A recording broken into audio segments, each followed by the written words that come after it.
Hello friends, तो आज हम एक्सप्लेन करने वाले हैं एक शानदार मूवी को। कहानी आपको ज़रूर पसंद आएगी, तो चलिए शुरू करते हैं। यह कहानी एक खौफनाक वारदात से शुरू होती है जो किसी को भी अंदर तक हिला दे। शिरीषा एक सॉफ्टवेयर इंजीनियर वीकेंड बिताकर अपने गांव से शहर लौट रही है। दादाजी से विदा लेते वक्त वह उन्हें भरोसा दिलाती है कि सब ठीक रहेगा, लेकिन उसे अंदाजा भी नहीं होता कि यह सफर उसकी जिंदगी बदल देगा। रात के सन्नाटे में वह अकेले बस स्टॉप की ओर बढ़ती है। रास्ते में उसे किसी के पीछा करने का आभास होता है, मगर वह इसे महज वहम समझकर नजरअंदाज कर देती है। बस स्टॉप सुनसान है, जहां एक सफाई कर्मी उसे जल्दी बस में बैठ जाने की सलाह देती है। शिरीषा बस में चढ़ती है, यह सोचकर कि अंदर और यात्री होंगे, लेकिन बस पूरी तरह खाली होती है। वह एक सीट पर बैठ जाती है। कुछ ही पलों बाद पीछे की आखिरी सीट से एक आदमी उठता है और धीरे धीरे करके उसकी ओर बढ़ने लगता है। माहौल असामान्य लगते ही शिरीषा सतर्क हो जाती है, लेकिन वह कुछ समझ पाती उससे पहले ही हमलावर उस पर कांच की बोतल से वार कर देता है। वह गंभीर रूप से घायल होकर गिर जाती है और मदद की गुहार लगाती है, मगर हमलावर उसे बेरहमी से निशाना बनाता है। सुबह जब सफाई कर्मचारी बस में पहुंचता है तो अंदर का दृश्य देखकर सन्न रह जाता है। शिरीषा खून से लथपथ हालत में पड़ी होती है। तुरंत पुलिस को सूचना दी जाती है। कुछ ही समय में पुलिस और मीडिया मौके पर पहुंच जाते हैं और खबर तेजी से फैल जाती है। सुरक्षा व्यवस्था पर सवाल उठने लगते हैं और मामला गंभीर हो जाता है। जांच में सामने आता है कि शिरीषा जिंदा है, लेकिन उसकी हालत बेहद नाजुक है। पुलिस आसपास के लोगों से पूछताछ करती है, मगर कोई ठोस सुराग नहीं मिलता।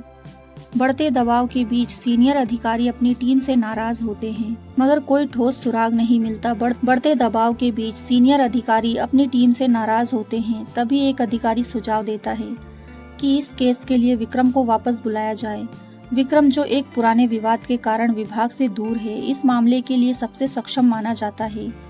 शुरुआत में वह पुलिस के कॉल्स को नजरअंदाज करता है, लेकिन सीनियर के सीधे अनुरोध पर आखिरकार मिलने के लिए तैयार हो जाता है।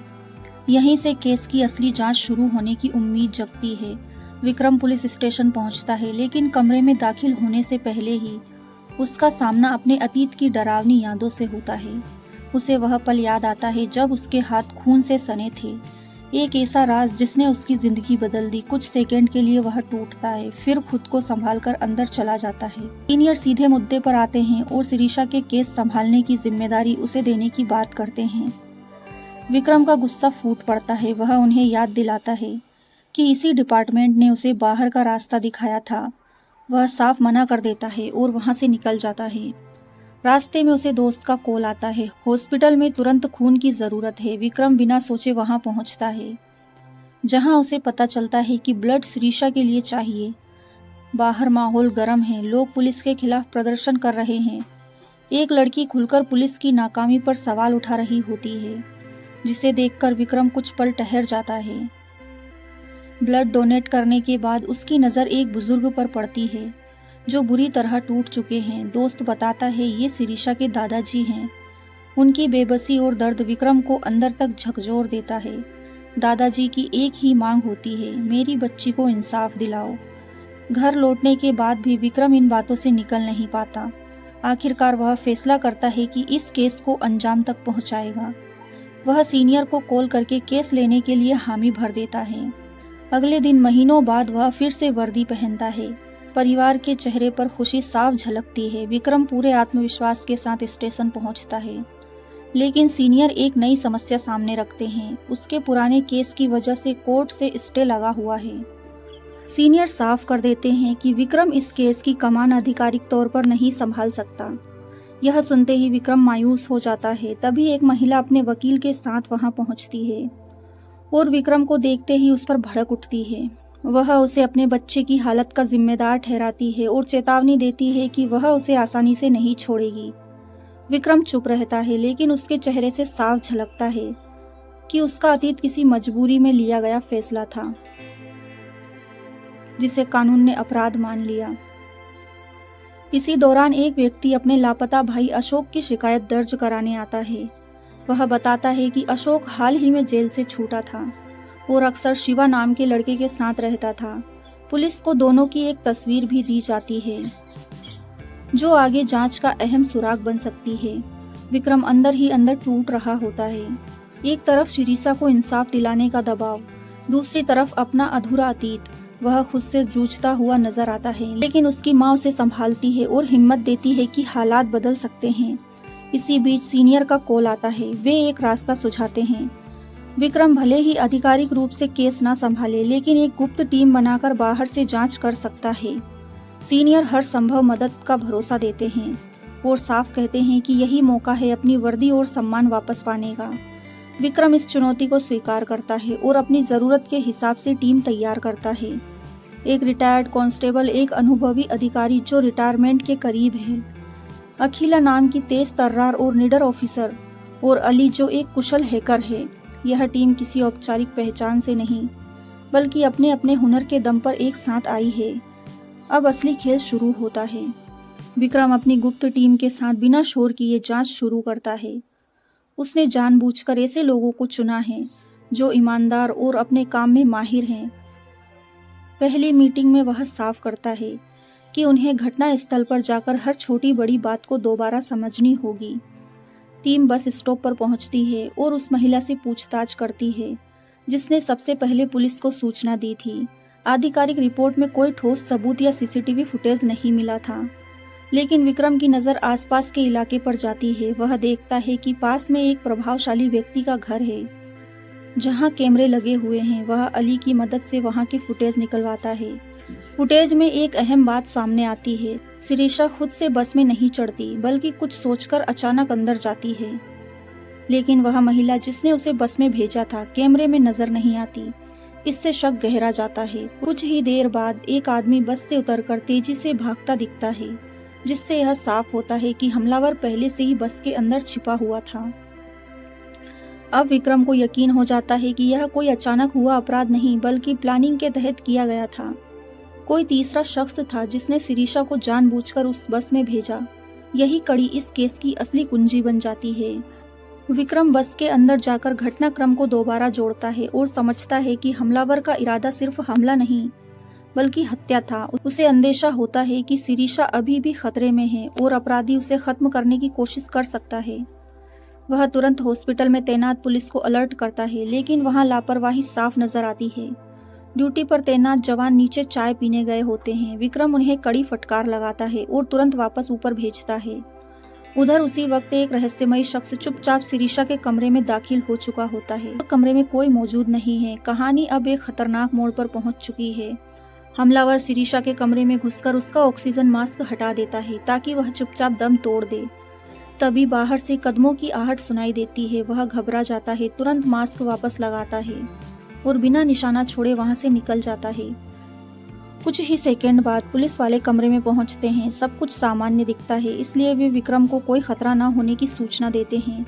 लेकिन विक्रम उनकी लापरवाही समझ चुका होता है और सख्त निगरानी रखने की चेतावनी देता है। दूसरी तरफ अशोक का भाई घर लौटता है और अपनी माँ को समझाने की कोशिश करता है। माँ अब भी गुस्से में है और साफ कर देती है कि अशोक ने अतीत में ऐसा अपराध किया है जिसकी वजह से वह उसे अपना बेटा मानने को तैयार नहीं।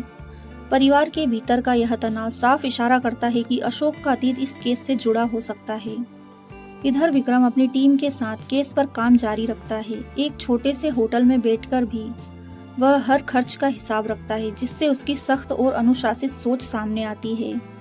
इसी दौरान उसके दिमाग में एक अहम विचार आता है। घटना के वक्त उस इलाके में एक्टिव मोबाइल नंबरों की जांच। अली की मदद से कुछ संदिग्ध नंबर सामने आते हैं जो उसी समय उस लोकेशन पर सक्रिय थे। विक्रम उन्हें छांटकर संभावित संदिग्धों की पहचान करने का निर्देश देता है। इसके बाद टीम शिरीषा के गांव पहुंचती है। उम्मीद होती है कि वहां से कोई कड़ी मिल सके।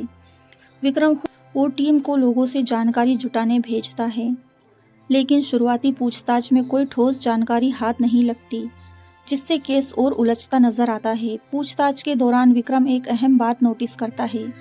एक महिला बाकी लोगों के मुकाबले बेहद घबराई हुई लग रही थी। उसका व्यवहार असामान्य था, जिससे विक्रम को शक हो जाता है कि वह कुछ छुपा रही है। वह सीधे उससे बात करता है और दबाव डालने पर महिला 4 साल पुरानी घटना का खुलासा करती है। वह बताती है कि तब शिरीषा नाबालिग थी। दिवाली के दौरान 2 लड़कों ने उसके साथ बदसलूकी की थी।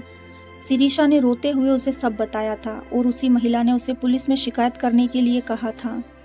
शिकायत दर्ज भी हुई थी, लेकिन महिला अब तक यह बात छुपाए हुए थी।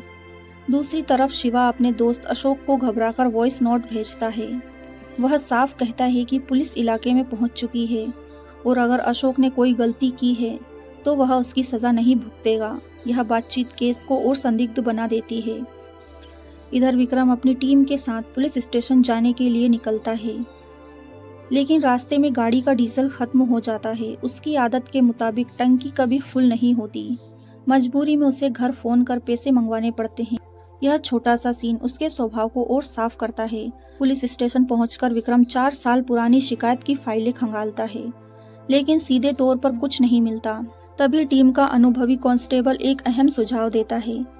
क्योंकि शिरीषा उस समय नाबालिग थी, मामला पोक्सो एक्ट के तहत दर्ज हुआ होगा और उसकी फाइल अलग सेक्शन में रखी गई होगी। यही सुराग जांच को एक नई दिशा देता है। पोक्सो सेक्शन में भी फाइल न मिलने पर विक्रम को शक होता है कि मामला जानबूझकर दबाया गया है। वह टीम को निर्देश देता है कि शिवा और अशोक के नाम से रिकॉर्ड दोबारा खंगाले जाएं। जांच में चौंकाने वाला सच सामने आता है। उन पर केस तो दर्ज हुआ था, लेकिन गंभीर अपराध की जगह सिर्फ चोरी का मामूली मामला बनाया गया था। विक्रम उस समय के रिटायर्ड इंस्पेक्टर से मिलता है जिसने केस दर्ज किया था। पूछताछ में वह मानता है कि असल में मामला छेड़छाड़ का था, लेकिन लड़की के भविष्य को ध्यान में रखते हुए उसने केस को बदलकर चोरी में दर्ज कर दिया और दोनों को जेल भिजवा दिया। अब वे हाल ही में रिहा हो चुके हैं। यहीं से विक्रम कड़ी जोड़ लेता है। यह हमला बदले की कार्रवाई हो सकता है। वह अली से दोनों के मोबाइल लोकेशन की जांच करवाता है। इसी दौरान जानकारी मिलती है कि अशोक के भाई ने उसकी गुमशुदगी की रिपोर्ट भी दर्ज कराई है। टीम अशोक के घर पहुंचती है। परिवार इन आरोपों को मानने से इनकार करता है, लेकिन तलाशी में शिरीषा की तस्वीरें मिलती हैं, जिससे साफ होता है कि वह जेल से बाहर आने के बाद उस पर नजर रख रहा था। इसके बाद टीम शिवा के घर पहुंचती है। पड़ोसी बताते हैं कि वह कई दिनों से गायब है।